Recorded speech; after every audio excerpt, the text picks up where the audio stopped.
Assalamualaikum warahmatullahi wabarakatuh. Kembali lagi bersama saya Ridin Afi Oliviani.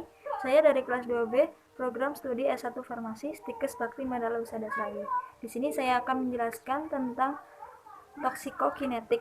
Di video sebelumnya ada asas-asas umum toksikologi. Bisa dilihat ya teman-teman. Pada materi yang kedua ini, saya akan membahas tentang toksikokinetik. Apa sih yang dimaksud toksikokinetik itu? Toksikokinetik atau farmakokinetik adalah ilmu yang mempelajari kinetika zat toksik atau pengaruh tubuh terhadap zat toksik yang terdiri atas sederetan proses yang sering disingkat dengan ADME atau adsorpsi, distribusi, metabolisme, dan ekskresi. Mekanisme transportasi di membran sel terdiri dari difusi pasif, filtrasi, transport aktif, dan endositosis. Yang pertama yaitu difusi pasif, yaitu perbedaan konsentrasi antara dua kompartemen, diantaranya daya larut dan bentuk polarisasi. Kemudian filtrasi. Filtrasi terjadi bila pori membran lebih besar dari molekul toksikan membran kapiler dan glomerulus lebih dari bobot molekul 60.000 dan terjadi karena tekanan hidrostatik atau osmotik. Kemudian transport aktif diperankan oleh karir yang berikatan dengan toksikan berdasarkan perbedaan konsentrasi atau muatan, tidak tergantung pada energi. Selanjutnya yang terakhir, endositosis. Terbanyak di alveoli, berperan penting dalam sistem retikulo endotelia, fagositosis, dan pinositosis. Kemudian selanjutnya adalah introduction atau pendahuluan. Perlu kita ketahui, xenobiotik berasal dari kata xeno yang berarti asing. Bahan xenobiotik ialah bahan kimia, baik alami maupun sintesis, yang berasal dari luar tubuh dan masuk ke dalam tubuh manusia sebagai zat asing. Contohnya, obat-obatan, insektisida, zat kimia tambahan pada makanan, diantaranya pemanis, pewarna, pengawet, dan zat karsinogen lainnya. Selanjutnya ada klasifikasi racun. Klasifikasi racun atas dasar sumbernya dibagi menjadi 6, yaitu klasifikasi atas dasar wujud, klasifikasi atas dasar sifat kimia fisika, klasifikasi atas dasar terbentuknya pencemaran, klasifikasi atas dasar efek kesehatan, klasifikasi atas dasar kerusakan atau organ target, dan klasifikasi atas dasar hidup atau matinya racun. Kemudian ada penentu ketoksikan utama xenobiotik. Yang pertama, konsentrasi dan durasi xenobiotik pada tempat masuk atau portal of entry. Yang kedua, jumlah dan kecepatan yang dapat diabsorpsi. Yang ketiga, distribusi dan konsentrasi xenobiotik pada tempat-tempat tertentu, maksudnya spesifik body site. Yang keempat, efisiensi metabolisme atau biotransformasi dan sifat dari sel dari hasil metabolisme. Kemudian yang kelima, kemampuan xenobiotik menembus membran sel dan berinteraksi dengan komponen sel. Yang keenam, jumlah dan lamanya xenobiotik tersimpan, maksudnya diakumulasi dalam tubuh. Dan yang terakhir, kecepatan dan tempat ekskresinya. Berikut ini terdapat tabel fase kerja toksik. Yang pertama, fase eksposisi, yaitu berupa perusakan xenobiotik.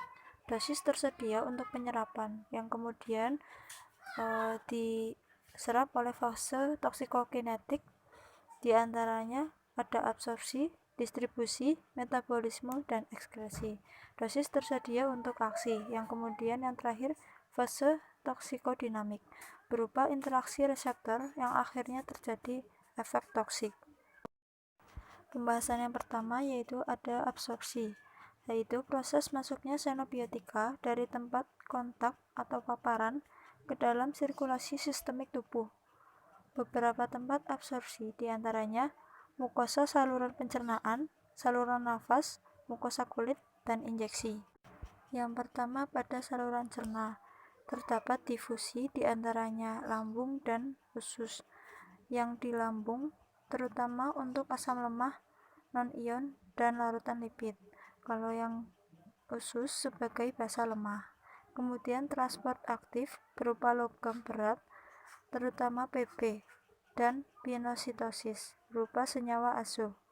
Kemudian saluran nafas terjadi terutama di alveoli karena paling luas, aliran darah cepat, dan dekatnya darah dan alveoli. Kecepatan absorpsi tergantung pada kelarutan dan besar partikel. 25% terbuang, 50% diendap di saluran atas, dan 25% diendap di saluran bawah. Kemudian pada mukosa kulit, fase pertama difusi melalui epidermis, filamen protein, dan matriks lipid stratum corneum. Kemudian fase 2 difusi melalui dermis yang berpori, non-selektif, dan cair. Asam dan basa iritan berperan penting menambah absorpsi. Selanjutnya, absorpsi transport xenobiotika lewat membran sel atau injeksi. Penetrasi xenobiotika melewati membran dapat berlangsung melalui difusi pasif, filtrasi lewat pori-pori membran, maksudnya poren, dan transport dengan perantara molekul pengemban atau karir, dan pencaplokan oleh sel pinostosis.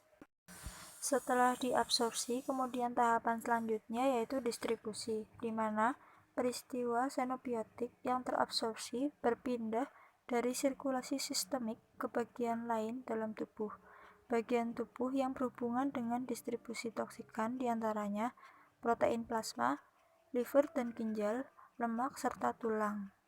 Kecepatan distribusi dipengaruhi oleh yang pertama kecepatan aliran darah, yang kedua kemudahan melalui dinding kapiler dan membran sel, yang ketiga afinitas komponen jaringan terhadap zat kimia.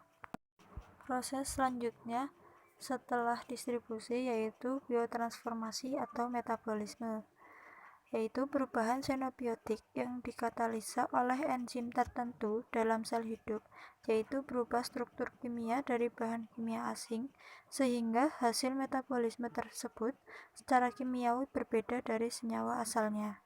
Faktor yang mempengaruhi biotransformasi terbagi menjadi 8. Yang pertama ada intrinsik, host, induksi enzim, inhibisi enzim, seks, efek umur, efek diet, dan efek kerusakan liver. Kemudian penjelasan yang terakhir yaitu ekskresi. Ekskresi zat merupakan faktor penentu dari toksisitas zat tersebut. Beberapa rute ekskresi diantaranya yang pertama ada ekskresi urin, yaitu ginjal, ekskresi empedu, yaitu hati, dan rute lain diantaranya paru-paru, saluran pencernaan, air susu, keringat, dan air liur. Penjelasan pertama yaitu ekskresi urin, yaitu ginjal, di mana filtrasi glomerulus, difusi tubular, dan sekresi tubular. Glomerulus berperan sebagai besar ekskresi toksikan. Bobot molekul kurang dari 60.000 atau terikat protein plasma. Ginjal sebagai absorpsi pasif oleh sel tubular. Senyawa polar yang tetap dalam lumen tubular dikeluarkan. Kemudian penjelasan selanjutnya yaitu ekskresi empedu, yaitu meningkatkan toksisitas bila tidak berfungsi baik, berperan besar untuk toksikan polar dan kojugat dengan bobot molekul lebih dari 300. Penjelasan selanjutnya yaitu rute lain. Yang pertama paru-paru, terjadi secara sederhana melalui difusi membran sel, terutama untuk toksikan berbentuk gas pada suhu badan. Toksikan yang larut dalam lemak lebih lambat. Kemudian yang kedua saluran cerna. Ekskresi terjadi melalui difusi. Ekskresi bersama cairan sekresi lambung. Selanjutnya ada ASI, air susu ibu, menjadi penting karena menyebabkan intoksikasi pada bayi. Kadar lebih tinggi untuk senyawa asam dan lipofilik. Kemudian yang terakhir ada keringat atau air liur, melalui difusi terbatas pada toksikan nonpolar dan larut lipid, ditelan dan dikeluar melalui sel Di sini saya akan menjelaskan review jurnal yang berjudul Review Hepatoprotector Rosella atau dikenal dengan nama Hibiscus subterriva, yaitu menguji aktivitas, mekanisme aksi, dan toksisitas, yang disusun oleh Steffi Lim dan Judy Levita dari Fakultas Farmasi Universitas Padjadjaran. Abstrak dari jurnal yang saya baca yaitu sirosis hati yang telah menjadi masalah kesehatan di dunia menyebabkan mortalitas secara signifikan. Penanganannya menggunakan herbal dari berbagai negara yang telah lama dilakukan, salah satunya dengan mengkonsumsi ekstrak bunga rosella atau Hibiscus subterriva. Makalah review ini akan membahas tentang penggunaan ekstrak bunga Hibiscus subterriva sebagai hepatoprotektor yang dapat menghambat terjadinya peningkatan beberapa parameter klinis seperti ALT, AST, ALP, dan LDH pada berbagai jenis penginduksi, yakni acetaminophen, CCL4, CDCL2, DNPH, dan TAA. Mekanisme kerja ekstrak bunga Hibiscus subterriva adalah dengan berperan sebagai antioksidan, inhibitor enzim sitokrom, meningkatkan presentase viabilitas sel, meningkatkan CAT, GSH, dan menurunkan ekspresi protein PJNK, TBID, dan BAX. Walaupun demikian, mengkonsumsi ekstrak bunga Hibiscus subterriva juga dapat menyebabkan toksisitas akut, subkronis, dan kronis yang bergantung dari dosis yang diberikan. Kemudian dari hasil jurnal yang saya baca, pada pengujian toksisitas akut, ekstrak air dan etanol Hibiscus subterriva relatif aman dengan dosis 15 gram per kilogram berat badan, tidak menyebabkan kematian pada mencit.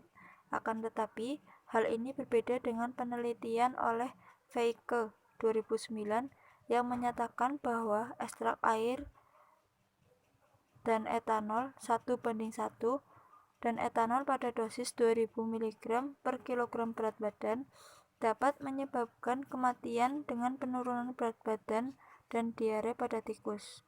Pengujian toksisitas subkronis menunjukkan bahwa ekstrak air Hibiscus subterriva menyebabkan toksisitas testikular dengan dosis 1,15 gram per kilogram berat badan tikus yang diberikan selama 60 hari. Sedangkan pada penelitian lain menunjukkan adanya kematian pada hewan uji dengan pemberian ekstrak air dan etanol 1:1 dan ekstrak air dosis 300 mg per kilogram berat badan tikus selama 40 dan 60 hari. Untuk pengujian toksisitas kronis selama 270 hari dengan ekstrak air, dosis 50, 100, dan 200 mg per kilogram berat badan tikus tidak menunjukkan adanya kematian dan perubahan terhadap parameter lainnya, sehingga ekstrak Hibiscus subterriva lebih aman dikonsumsi dengan dosis di bawah 300 mg per kilogram berat badan dengan menggunakan pelarut air atau etanol. Kemudian yang terakhir ada kesimpulan. Kesimpulan dari jurnal yang telah saya baca, terdapat perbedaan hasil pada setiap pengujian toksisitas. Dapat dikarenakan karena dua faktor, yakni metode ekstraksi, diantaranya pelarut dan metode administrasi, dan varietas dari Hibiscus subterriva yang digunakan berdasarkan tempat pengambilannya. Hal ini mengakibatkan perbedaan kadar antosianin pada setiap sampel yang berakibat pada perbedaan efek toksik yang dihasilkan. Kadar maksimum antosianin terdapat pada ekstrak hidroalkohol, kemudian ekstrak air dan ekstrak etanol. Sekian penjelasan video kedua saya. Jangan lupa subscribe, like, dan komennya ya teman. Tunggu video selanjutnya.